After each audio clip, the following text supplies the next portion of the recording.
धनंजय मुंडे यांच्याकडून मंत्रिपद वाचवण्यासाठी लॉबिंग सुरू। काल धनंजय मुंडेंची खासदार प्रफुल्ल पटेलांची भेट घेतली, तर बैठकीनंतर धनंजय मुंडेंची सुनील तटकरेंशी फोनवरून चर्चा।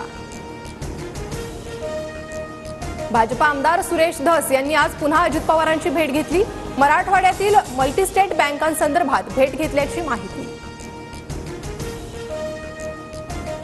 धनंजय मुंडे वाल्मिक कराड मल्टीस्टेट बँका बुडवणाऱ्यांची पाठीशी उभे राहिले। वाल्मिक कराडनं एका बँकेकडून 2 कोटींची गाडी घेतली, सुरेश धस यांचा आरोप।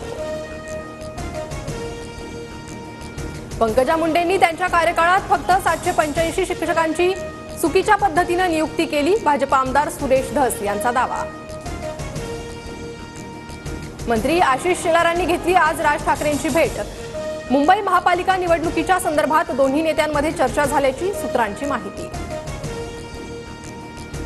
बाळासाहेब ठाकरेंच्या शिवसेनेविरुद्ध मनसेचा वापर होतोय। मराठी माणसांची संघटना फोडण्यासाठी मनसेचा वापर, संजय राऊतांचं वक्तव्य।